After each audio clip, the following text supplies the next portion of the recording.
Muy buenos días, somos estudiantes de la Universidad de la Costa del programa de Ingeniería Electrónica y hoy vamos a presentar nuestra sustentación de las experiencias de laboratorio 4, 5, 6 y 7. Esto va dirigido al docente ingeniero Elkin Ramírez Serpa y está a cargo de las estudiantes Carolina Gutiérrez, Valentina Herrera, María Camila Pérez y Andrea Vega. El tema principal con el que se desarrolló cada una de estas experiencias es corriente alterna. Esta es la corriente eléctrica en la que la magnitud, dirección varían cíclicamente. La corriente alterna se refiere a la forma en la cual la electricidad llega a los hogares o edificios. Sin embargo, las señales de audio y de radio transmitidas por cables eléctricos también se pueden considerar o ser claros ejemplos de corriente alterna. La primera transmisión interurbana de la corriente alterna ocurrió en 1891. La razón de uso de la corriente alterna viene determinada por su facilidad de transformación, la cual carece la corriente directa. A continuación, se presentará el laboratorio 4, que se trata sobre capacitancias en serie y en paralelo. La actividad previa. El número 1 es sobre explicar cada una de las relaciones de esas tres ecuaciones que se muestran aquí. La relación entre esas tres ecuaciones es que un capacitor se diferencia de una resistencia pura por su capacidad para almacenar cargas y en la forma en cómo se halla su capacitancia equivalente, la cual surge de la combinación de capacitores y el efecto que produce reproducir la corriente. Esto se llama reactancia capacitiva, para la cual es necesario tener la corriente en el circuito, hallada con el voltaje sobre la resistencia total del circuito. El número 2 es explicar cómo se calcula la capacitancia equivalente para combinación en serie y en paralelo. Esto tiene mucha relación con cómo se calcula la resistencia equivalente, solo que en este caso, cuando es en serie, se suma el inverso de los capacitores y cuando es en paralelo, se suman de manera normal. A continuación, mi compañera Valentina va a empezar con la introducción de lo que es el laboratorio 4. A continuación se presentarán todos los análisis y procedimientos llevados a cabo para el correcto desarrollo de la cuarta guía de laboratorio, la cual solicita implementar ciertas fórmulas para hallar la capacitancia equivalente en un circuito en serie y uno en paralelo. Cabe destacar que esta experiencia fue realizada de manera presencial en los laboratorios de la universidad. En primera instancia, el laboratorio nos pedía construir un circuito en serie conectando dos capacitores, los cuales el primer capacitor valía 111.4 nanofaradios y el segundo 360 nanofaradios. El primer circuito fue conectado en serie y el segundo fue conectado en paralelo. Las mediciones que se hicieron con el multímetro fueron los voltajes en cada capacitor, luego su voltaje total, el voltaje en la resistencia y hallar la capacitancia total. Después, con las fórmulas que vamos a mostrar a continuación, se halló la corriente y la capacitancia total. Es decir, se hizo una comparación entre la capacitancia total medida y la capacitancia total calculada. El valor de la fuente fue de 10.21 volts. Para la segunda tabla nos pedían hallar la capacitancia total, pero aquí utilizando el cálculo. La primera fórmula nos permite hallar la capacitancia equivalente. Esta fórmula va comprendida en 1 sobre 2pi por la frecuencia por la reactancia capacitiva. ¿Cómo se halla la reactancia capacitiva? Con la segunda fórmula. El voltaje del capacitor sobre la corriente del circuito. ¿Y cómo se halla la corriente del circuito? El voltaje del resistor sobre el resistor. Aquí tenemos el procedimiento que se hizo para completar las tablas solicitadas.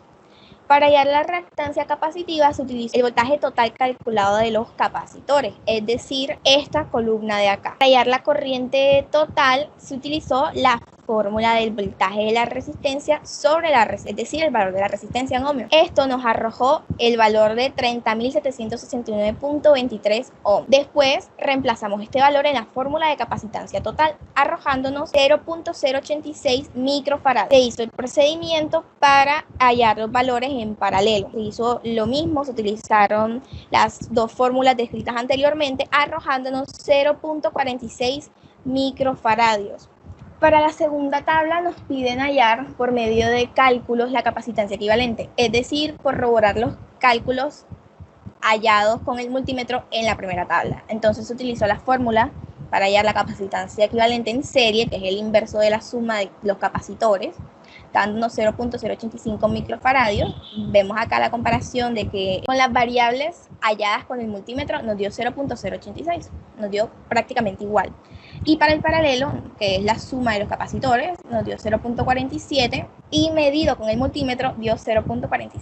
Estas fueron algunas imágenes que se lograron capturar el día de la simulación en el laboratorio de la universidad. A continuación, mi compañera Carolina va a explicar. A continuación, haré la presentación del cuestionario del laboratorio número 4. Esta parte es donde se mostrarán todas las preguntas que están en la guía del laboratorio. La primera pregunta es: ¿cuáles son las principales aplicaciones de los capacitores? Lo que hace un capacitor tan especial es su habilidad para almacenar energía, ya que son como una batería cargada. Los capacitores tienen todo tipo de aplicaciones críticas en los circuitos. Las aplicaciones más importantes y más comunes son las de almacenar energía, suprimir las alzas de voltaje y filtrar las señales complejas. Como segunda pregunta, tenemos qué ventajas y desventajas tienen las combinaciones en serie y en paralelo de los capacitores. Una de las principales ventajas que brinda la combinación de los capacitores, tanto en serie como paralelo, radica en que el circuito se vuelve más sencillo, lo cual a su vez permite que se comprenda de una manera más fácil y rápida. Una de las principales desventajas es que al momento de hacer los cálculos podríamos equivocarnos en algún número o algún decimal que podría afectar todo el cálculo. Sin embargo, esto sería un error humano más que del circuito. Como conclusiones para este laboratorio tenemos que es importante resaltar que esta experiencia tuvo una gran relevancia en la adquisición del conocimiento sobre el comportamiento de los capacitores al momento de estar implementados en un circuito en serie y en paralelo con corriente alterna. También permitió el debido análisis de sus respectivas mediciones, y esto mediante la adjuntación de las mismas en una serie de tablas que a su vez fue un requisito importante para dar respuesta a las incógnitas planteadas en la guía. Continuamente les estaremos presentando el laboratorio número 5, medición de voltajes y corrientes en circuitos de corriente alterna. En el laboratorio número 5 se llevó a cabo la medición de voltajes y corrientes en un circuito de corriente alterna. Esta experiencia fue realizada de forma presencial con los instrumentos proporcionados por la universidad, el cual gracias a ello se logró medir diferentes valores de voltaje y corriente de forma directa y de forma indirecta, como lo es la ley de Ohm y el análisis de mallas de Kirchhoff, el cual al tener todos estos valores se colocaron de forma polar y rectangular. Asimismo, también se logró obtener de forma fasorial cada una de las corrientes y voltajes de los elementos del circuito. Ahora mis compañeras Andrea y Valentina van a realizar la sustentación de la actividad previa. Bueno, la actividad previa, el primer punto se basa sobre explicar el significado del valor RMS. Este valor se refiere a la fórmula que se utiliza para medir el valor de la medida de RMS. Este es fiable cuando la onda sinuosidal es perfecta, porque esta medida solo se encuentra el valor de la fórmula de la onda.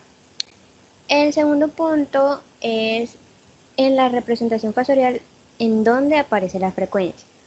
La frecuencia no aparece en la representación fasorial, puesto que esta va relacionada directamente con la velocidad π w de la señal.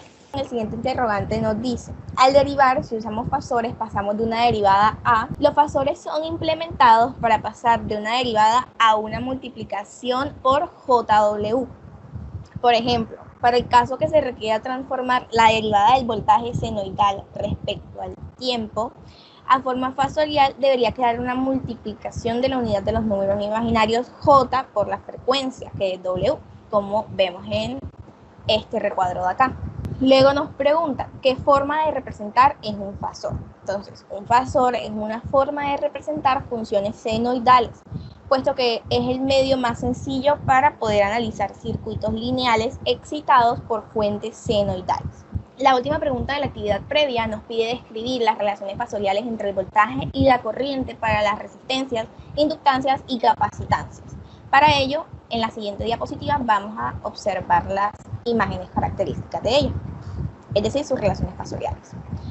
La figura 5 nos muestra el voltaje y la corriente de un elemento resistivo. En cuanto a las relaciones fasoriales, se tiene que en la relación voltaje-corriente en un elemento resistivo es lineal, es decir, que los fasores están en fase, por lo tanto tienen el mismo ángulo.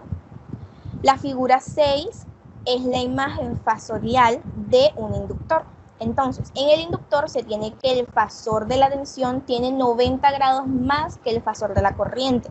Es decir, que el voltaje adelanta a la corriente, como podemos observar. Esta es la onda de voltaje que está adelantando 90 grados a la onda de corriente. La figura 7 es la figura del capacitor. Entonces, para el capacitor se tiene que la corriente adelanta 90 grados a la tensión.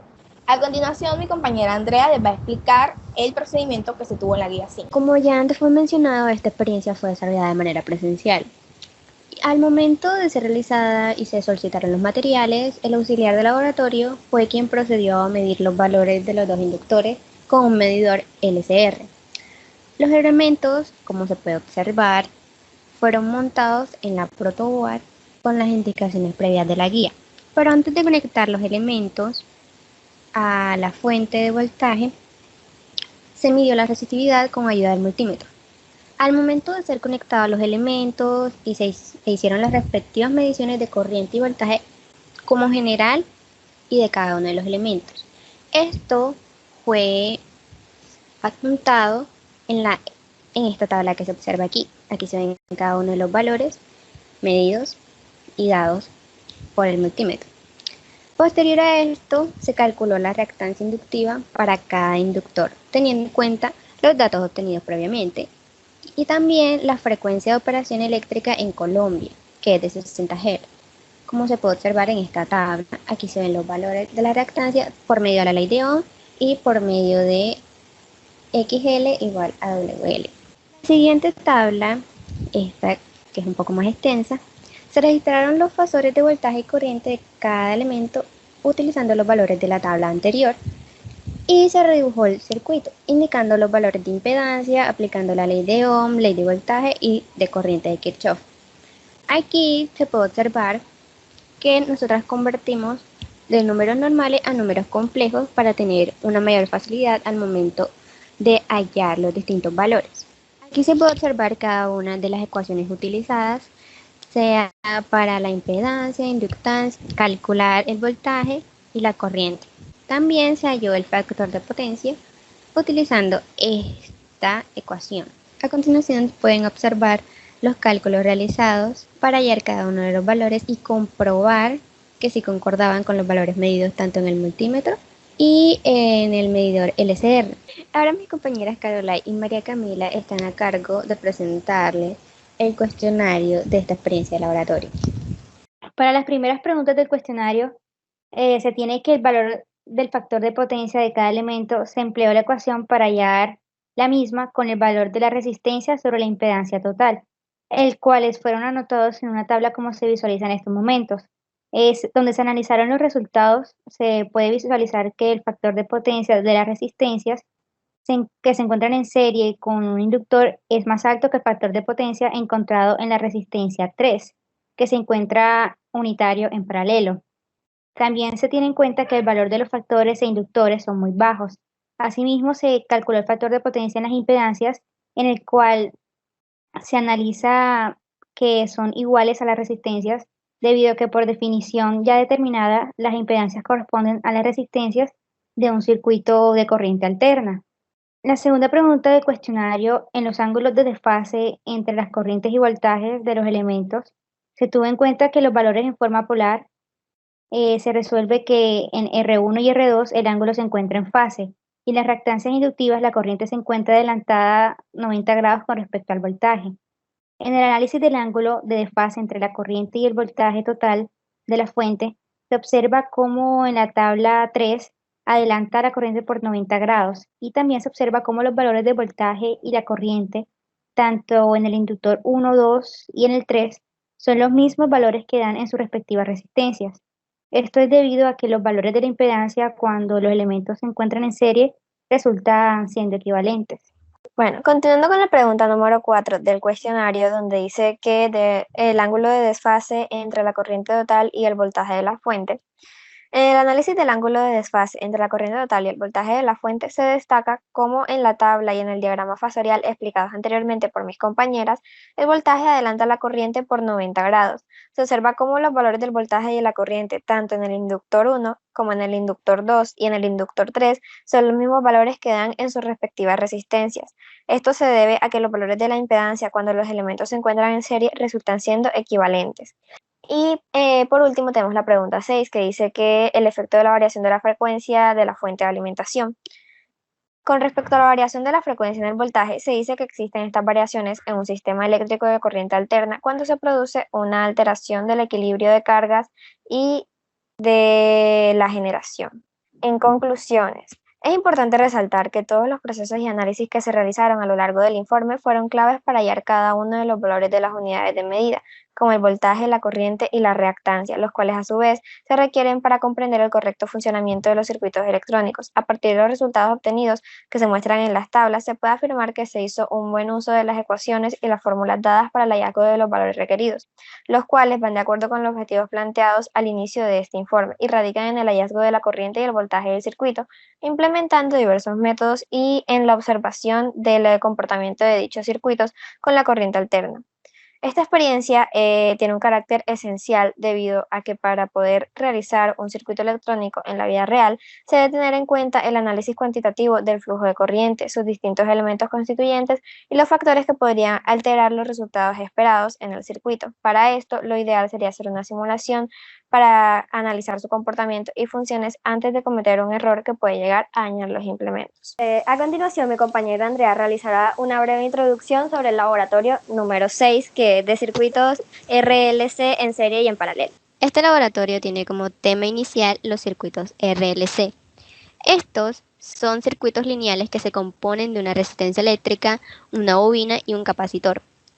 Al igual que los circuitos normales, estos se conectan en serie o en paralelo y también se pueden en mixto. A continuación se presentarán todos los análisis y procedimientos llevados a cabo para el desarrollo de la guía número 6. A continuación, mi compañera Valentina les hablará sobre la actividad previa. La actividad previa del laboratorio 6 nos pide hallar los voltajes que están circulando en el circuito en serie, aplicando el divisor de tensión para luego ser verificado con la ley de voltaje de Kirchhoff. El enunciado nos da los respectivos valores que se deben colocar en el circuito. Aquí podemos ver el procedimiento llevado a cabo. Primero se halló el voltaje RMS multiplicando el 127 por 0.707. Esto nos dio 89.78. Procedemos a hallar la reactancia inductiva multiplicando la velocidad angular por el valor del capacitor. Esto nos da 7.077 ohms. Asimismo, procedemos a hallar el valor de la reactancia capacitiva, 1 sobre la velocidad angular por el valor del capacitor. Eso nos da 6.74 ohms. Procedemos a hallar la impedancia total. Esta se halla sumando la impedancia que se encuentra en cada elemento del circuito. Es decir, Z1 va a ser el capacitor, Z2 va a ser el resistor y Z3 va a ser el inductor. Lo reescribimos con sus respectivos ángulos, sabiendo que para cuando el circuito está en serie, el capacitor tiene un ángulo de menos 90 grados, el resistor un ángulo de 0 y el inductor un ángulo de 90. Se pasa de polar a rectangular para una mejor suma, o pues una suma más sencilla de hacer. Nos da 5 más J 0.267 y eso lo pasamos a polar para poder hacer la multiplicación del divisor de voltaje. Esta es la fórmula que se utilizó para el divisor de voltaje. Entonces, para hallar el voltaje en el capacitor, se utilizó la impedancia del mismo por el valor de la fuente sobre la impedancia total. Esto nos da 121.022 con ángulo de menos 93.77. Asimismo se hizo para hallar el voltaje en el resistor y el voltaje en el capacitor. Luego, para comprobar la ley de voltaje de Kirchhoff, se debió sumar estos tres valores arrojados. Entonces los pasamos a rectangular para una suma más sencilla. Después de tenerlos en rectangular, lo pasamos a polar, dándonos así 89.98 volts con ángulo de 0, sabiendo que la fuente es 89.78 volts con ángulo de 0. Es decir, que sí cumple la ley de voltaje de Kirchhoff, ya que pues la suma de estos tres equivale al voltaje total del sistema. A continuación vemos el diagrama fasorial de la actividad previa. Sin embargo, todos los diagramas fasoriales van a ser explicados al final de explicar todos los procedimientos previos. A continuación, mi compañera Andrea va a estar explicando la primera tabla del laboratorio 6. Para llevar a cabo este primer procedimiento, el circuito que se ve aquí fue llevado a simulación en el programa Multisim. Este es un circuito RC en serie, como se puede observar acá abajo. Se procedió a darle valor tanto a la fuente como a la resistencia y el capacitor. Nuestra resistencia es de 100 ohmios y el capacitor es de 820 microfaradios. Para hallar estos valores, mucho antes de medirlos en el programa, se realizaron por medio de cálculos mediante la ley de Kirchhoff y algunos por la ley de Ohm.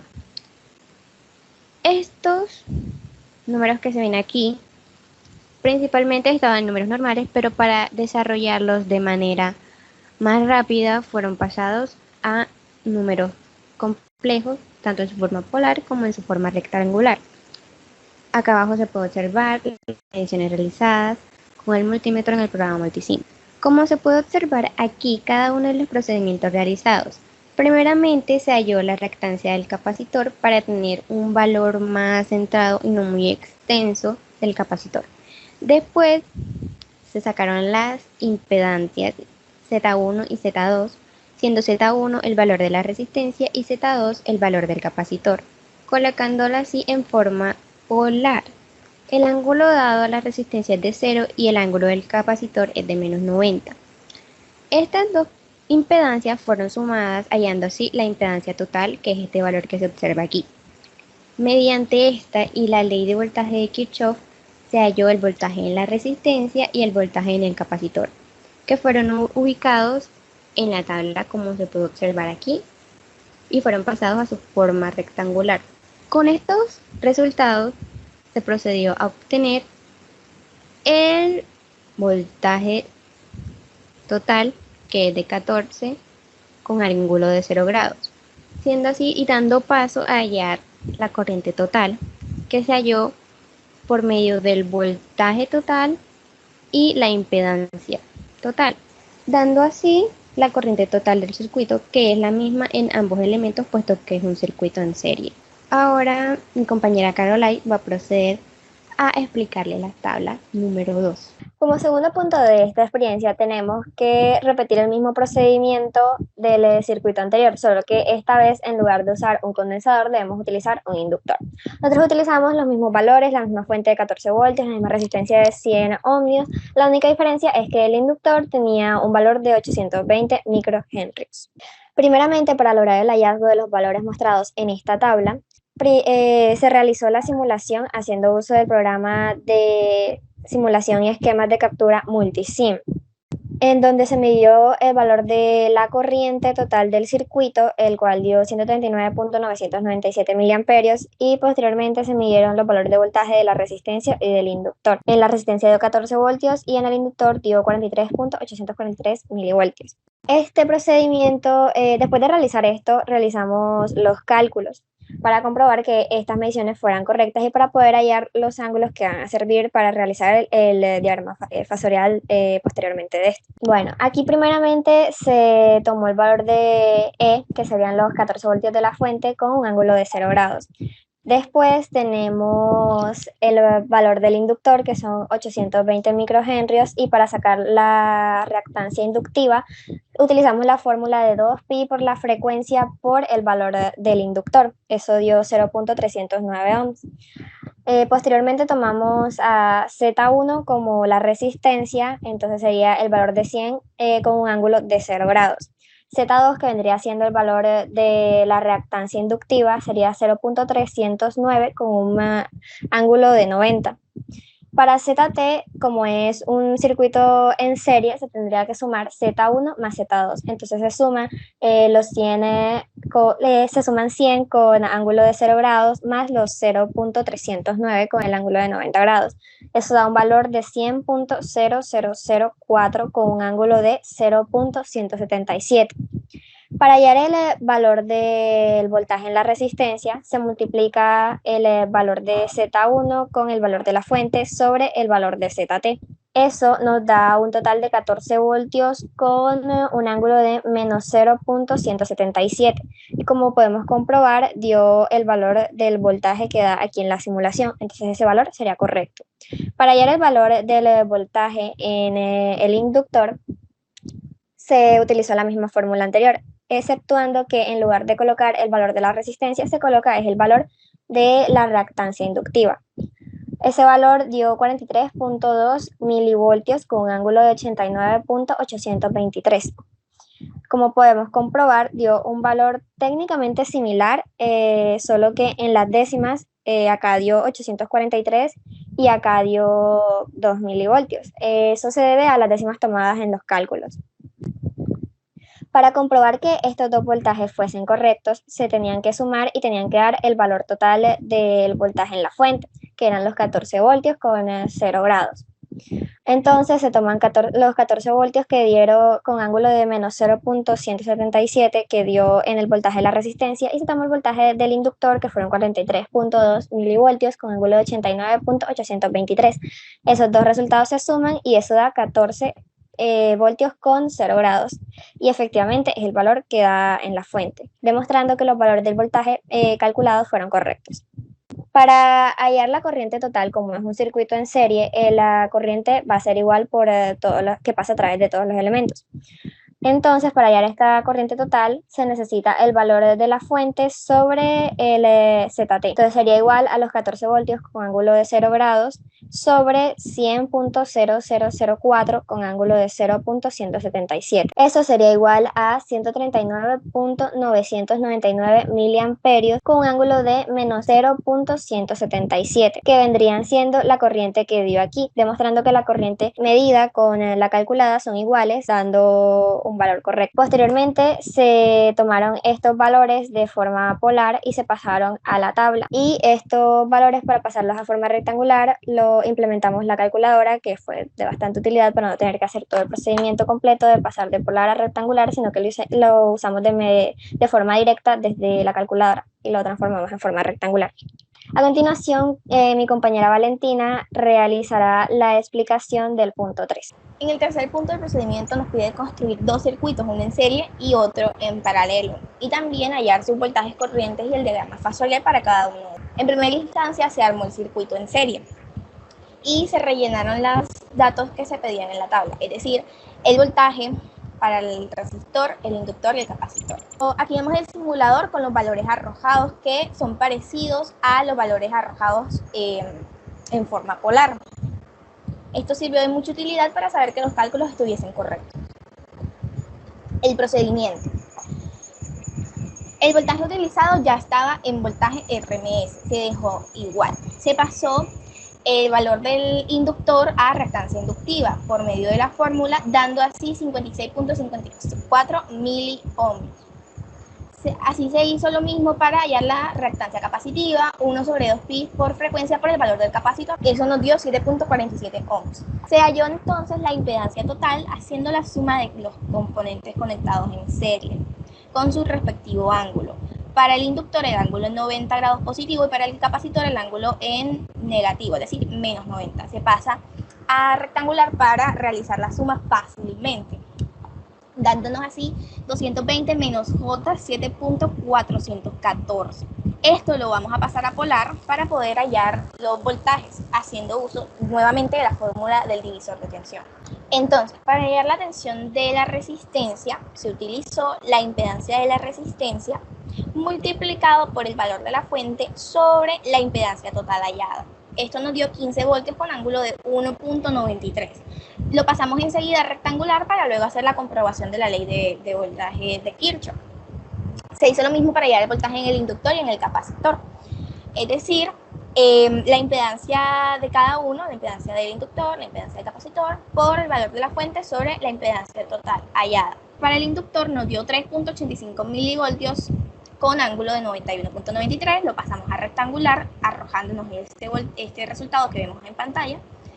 Y en el capacitor, en el voltaje del capacitor nos dio 0.5 voltios con ángulo de menos 88.07. Lo pasamos a rectangular para ahora realizar la suma para corroborar la ley de voltaje de Kirchhoff.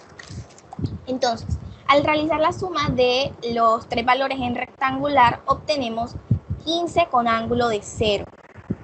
Entonces se puede decir que sí se cumple la ley de voltaje de Kirchhoff, porque la suma de todas las caídas de tensión son iguales a la tensión total suministrada, es decir, el valor inicial de la fuente, que son 15 voltios con 0 grados.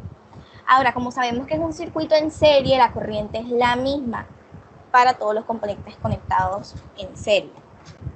Se va a hallar la corriente total, que va a ser el valor de la fuente sobre la impedancia total. Entonces nos da 68.14 miliamperios y se resta el 0 con el menos 1.93, dando positivo, 1.93 grados. Dando así conclusión a la primera tabla con todos sus valores. La cuarta tabla nos pedía hallar el voltaje y la corriente en un circuito en paralelo. La diferencia de un circuito en paralelo radica en que el voltaje va a ser igual en todos los componentes conectados en paralelo. Sin embargo, la corriente va a ser distinta para cada componente conectado.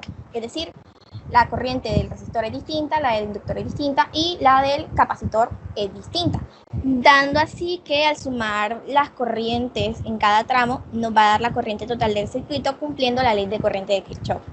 Aquí vemos el procedimiento.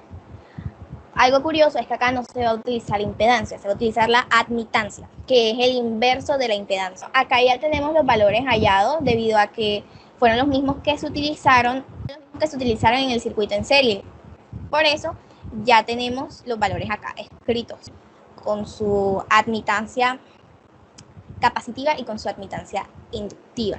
Entonces, para hallar la admitancia resistiva, vamos a utilizar una fracción, es decir, 1 sobre el valor de la resistencia con el ángulo de 0.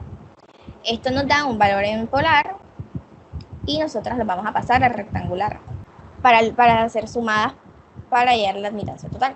Ahora, se hace lo mismo con el inductor y con el capacitor. Cuando se está trabajando en paralelo, el ángulo en el capacitor es positivo y el ángulo en el inductor es negativo. Bien, tenemos nuestros 3 valores hallados. Al ser sumados en rectangular, nos da 4.54 por 10 a la menos 3 menos J 17.55. Lo pasamos a polar para poder hallar la impedancia y así hallar la corriente en cada tramo y la corriente total. Entonces, la impedancia total va a ser igual a 1 sobre la admitancia. Hacemos la respectiva división y esto nos da 56.9 por 10 a la menos 3 con ángulo de 90. Ya tenemos nuestra impedancia total. Ahora, para hallar la corriente total del circuito, vamos a utilizar el valor de la fuente sobre la impedancia total hallada. Hacemos la respectiva división, nos da 263.15 amperios con ángulo de menos 90. Procedemos a hallar entonces la corriente para cada componente del circuito. Entonces, la fórmula para hallar la corriente en la resistencia es el voltaje de la fuente a 0 grados con la resistencia a 0 grados, debido a que no tenemos ningún desfase en la fuente. Entonces se realiza esta división, nos da 68.18 miliamperios con ángulo de 0. Asimismo hacemos para la corriente del inductor y del capacitor. Ahora vamos a corroborar la ley de corriente del Kirchhoff. La suma de estos 3 nos debe dar la corriente total. Al realizar la suma, esto nos da 263.29 amperios con ángulo de menos 90. Corroboramos que efectivamente realizamos los cálculos correctamente. Ahora, por último, se quiso comprobar el valor de la corriente y la impedancia. Es decir, nos tenía que dar el voltaje de la fuente, nos tenía que dar 15 con ángulo de 0. Realizamos la respectiva multiplicación de la corriente total por la impedancia total. Y efectivamente nos da 15 voltios con ángulo de 0. Podemos ver acá en la simulación los valores obtenidos fueron los correctos. Procedimos a llevar los valores de forma polar a forma rectangular para completar las tablas. A continuación, mi compañera María Camila va a explicar cada diagrama fasorial obtenido en esta experiencia. Para el diseño de los diagramas fasoriales se fueron construyendo teniendo en cuenta los distintos elementos que componen el circuito y de cómo se requería el ejercicio para cada tabla. Aquí se muestra teniendo el voltaje del capacitor, el voltaje de la resistencia, el voltaje del inductor y el voltaje de la fuente. Teniendo en cuenta que la tensión en una resistencia está en fase con su corriente y que también la corriente está trazada a 90 grados respecto a su tensión y que la corriente en un condensador está adelantada a 90 grados respecto a su tensión. Se analizaron los resultados y pues se está viendo que relativamente los datos sí se están cumpliendo. En el caso de los circuitos en serie compuestos por elementos pasivos, como se muestra en este diseño de circuitos, en su diagrama se muestra de que la corriente será común en ambos elementos y la tensión del generador va a ser la suma de la tensión de los elementos. Aquí se utilizó el voltaje del condensador, el voltaje de la resistencia, la corriente total y el valor del voltaje de la fuente. Aquí vemos que también en la segunda tabla sería lo mismo, solo que se utilizaría un inductor, pero para los circuitos que se encuentran en paralelo, ahora la tensión común en ambos elementos es la determinada y la corriente que aporta el generador será la suma de la corriente de cada uno de los elementos pasivos. A continuación voy a dar respuesta a las preguntas del cuestionario del laboratorio. En la primera pregunta se explica cómo se cumplen las leyes de Kirchhoff en los diagramas fasoriales. Una de las técnicas clásicas del análisis de circuitos en corriente directa se derivan en su totalidad de tres leyes principales, las cuales ya hemos conocido como la ley de Ohm, la ley de tensiones y corrientes de Kirchhoff. Estas leyes también se utilizan para circuitos senoidales, ya que la ley de voltaje de Kirchhoff se mantiene en el dominio de la frecuencia con voltajes de fasor. En la pregunta 2 de cómo se diferencian los comportamientos de los elementos almacenadores de energía en circuitos almacenados con corriente directa y corriente alterna, pues como se manejaron capacitores y resistencias, se tiene que los capacitores en estado estable para una señal de corriente directa se comporta como un circuito abierto, mientras que para una señal de corriente alterna se comporta como un circuito cerrado. En las resistencias, el comportamiento en una corriente alterna, tanto como en corriente directa, es muy constante. Y en los inductores, en estado estable para una señal de corriente directa se comporta como un cortocircuito, mientras que para una señal de corriente alterna de muy alta frecuencia se comporta como un circuito abierto. En la pregunta 3 de cuál es la importancia de establecer el ángulo de fase para la corriente y el voltaje, es de que los ángulos en las ondas se representa el valor de la tensión de las corrientes a través de un tiempo continuamente variable. Esto se describe en un par de ejes cartesianos marcados en una amplitud y también en un tiempo. Y así se puede determinar tanto la corriente como la tensión si se encuentran desfasadas, expresándose como un ángulo entre los 0 y 360 grados, que es la representación de la división de un ciclo completo. Asimismo, se concluye que en esta experiencia se logró construir diagramas de fasores para los voltajes y corrientes para circuitos de RC, RL y RCL de manera muy exhaustiva. Asimismo, también se comprendió ciertos conceptos y ecuaciones que son importantes para llevar a cabo un eficiente análisis de la construcción de circuitos y diseño de sus respectivos diagramas fasoriales. A continuación se presentarán todos los análisis y procedimientos llevados a cabo para el correcto desarrollo de la séptima guía de laboratorio, la cual solicita implementar ciertas fórmulas para determinar la impedancia de un resistor, un inductor y un capacitor conectados en serie y paralelo. A continuación, mi compañera Andrea les va a explicar la actividad previa. La actividad previa consiste de 3 puntos. El primero se trata sobre calcular la impedancia equivalente de un circuito combinado, ya mixto, cómo deben expresarse las impedancias para facilitar las operaciones.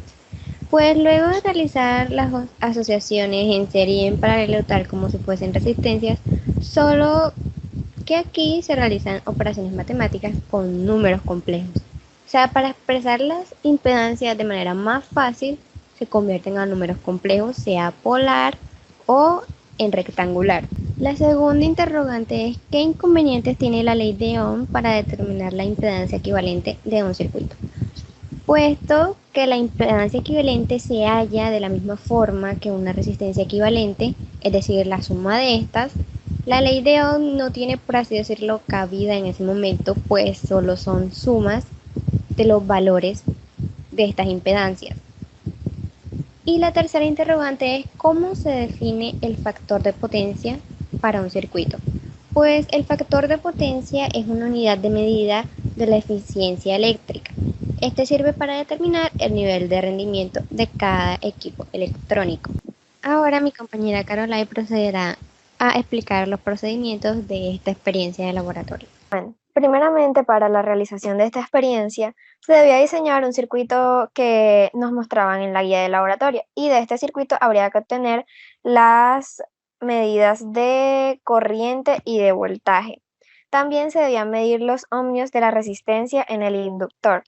Como podemos observar aquí en esta parte se encuentra el circuito realizado en multisim, donde se mide la corriente y el voltaje.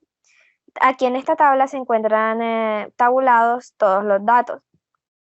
En la ley de Ohm se utilizó para calcular el voltaje, para calcular la corriente y para rectificar la resistencia.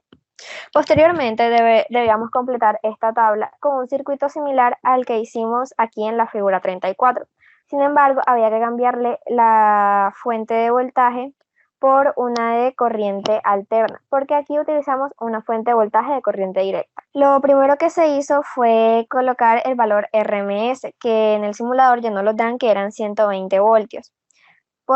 Después, como solo había un solo elemento en el circuito, era el inductor, que le pusimos un valor de 1 milihenrios. Para calcular su reactancia inductiva utilizamos la fórmula de 2pi por F, que es la frecuencia, por el valor del inductor.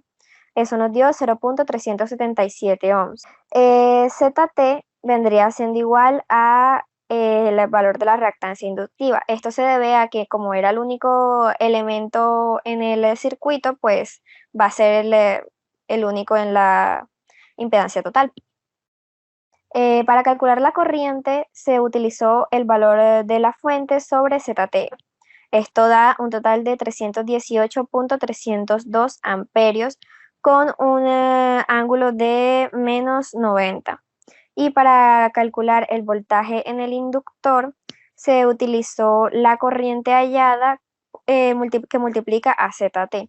Eso da un total de 199.999 voltios con un ángulo de 0 grados, lo cual es correcto, ya que en la simulación se aproxima y pues da el valor de la fuente de voltaje, que son 120 voltios. Aquí anotamos los valores en forma polar y con ayuda de la calculadora los pasamos a forma rectangular. También calculamos el valor de potencia. El valor de potencia se calcula teniendo el coseno del ángulo, y pues el ángulo en este caso fueron 90 grados, entonces el coseno de 90 es 0 y el factor de potencia vendría siendo igual a 0. Para el siguiente punto nos pedían realizar este circuito con impedancias en conexiones mixtas. Nosotras decidimos resolver el circuito por el método de simplificación, en donde primeramente calculamos el valor de la reactancia capacitiva. Eso nos dio 53.051 ohmios. También calculamos la reactancia inductiva, eso nos da 3.769 ohmios. Para Z1 tomamos el valor de 150, que es la resistencia número 2, y la sumamos con el valor de la reactancia inductiva del inductor, dando Z1 150.047 con un ángulo de 1,439. Y para Z2 tomamos el valor de la resistencia junto con el valor del capacitor, bueno, de la reactancia capacitiva ya antes calculada. Eso nos dio un valor de 113,200 con un ángulo de menos 27,946. Y Z3 lo tomamos como la resistencia 1, pues, que está aquí en pantalla, que eran 200, y al agregarle el ángulo, que era de 0. Posterior a esto calculamos la admitancia, en donde se colocaba el inverso de cada Z. Bueno, en este caso Z1 y Z2. Y eso nos dio un valor de 0.015 con un ángulo de 15,355. Posteriormente a eso, lo que hicimos fue calcular el valor de la impedancia. Este que hallamos acá es el valor de la admitancia. Entonces lo que se hace es colocar el inverso del valor de la admitancia. Y eso nos dio un valor de 66,666 con un ángulo de menos 15,355. Posteriormente a esto, para hallar la impedancia total, lo que hicimos fue sumar este valor que nos dio aquí de la impedancia con el valor de Z3, que es la resistencia. Eso nos da un total de 264,875 con un ángulo de menos 3,821. Y ese sería el valor total de la impedancia. A continuación, mi compañera Andrea dará solución y respuesta a cada una de las interrogantes planteadas en el cuestionario. El cuestionario consta también de 3 interrogantes, y la primera parte de explicar las diferencias de comportamiento frente a la corriente directa o corriente alterna de una inductancia. Cuando una bobina se conecta en una fuente de corriente directa, produce un efecto de resistencia, y cuando está conectada a una fuente de corriente alterna, produce un campo magnético que varía continuamente. Por lo tanto, se producirá un voltaje contrario inducido permanentemente en oposición a la corriente alterna principal. La segunda interrogante es: ¿a qué se debe que los triángulos de potencia, de impedancia y de voltaje para red sean semejantes?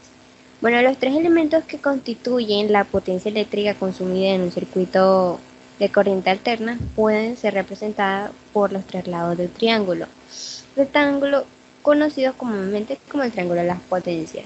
Lo que tienen en común es que los tres se componen entre sí para dar una solución más rápida. La tercera interrogante es qué aproximación podría hacerse para determinar L sin usar el PM500. Pues un método alternativo para una aproximación de L sería medirlo en ohmios. Para concluir, comprender, analizar y aplicar los procesos matemáticos y analíticos propuestos en esta experiencia es de suma importancia, debido a que permite ampliar nuestro conocimiento y a su vez posibilita el desarrollo de un mejor pensamiento crítico, para así seguir estudiando todos los fenómenos y teoremas ocurrentes en estos circuitos alimentados con corriente alterna. Todos estos laboratorios sustentados favoreció el entendimiento y comprensión del comportamiento de ellos con respecto a la medición de voltaje y corriente mediante mediciones directas e indirectas. Asimismo, la construcción de diagramas faciorales y senoidales. En estas prácticas se logró analizar la aplicación de las mediciones con corriente alterna. También, asimismo, en los laboratorios presenciales se aprendió cómo realizar las respectivas conexiones de elementos en serie, en paralelo, y cómo medirlas en una protoboard. Este tipo de experiencias permitió que nosotras como estudiantes mejoráramos las aptitudes que se ven relacionadas con el análisis objetivo de dichos ejercicios y, siendo así, poder tener un desarrollo crítico, analítico y experimentativo. A continuación se va a mostrar el prototipo, el diseño en 3D y en PCB del proyecto. Como hemos podido observar en la realización de este proyecto, fueron necesarios los siguientes componentes: un transistor central, una lámpara, una batería de 12 voltios, dos resistencias de 330 ohmios, dos capacitores de poliéster y uno cilíndrico, dos transistores 2N3055, un pulsador y una bornera. La principal función de este proyecto es la de transformar los 12 voltios en corriente directa suministrados por la fuente a 120 voltios en corriente alterna.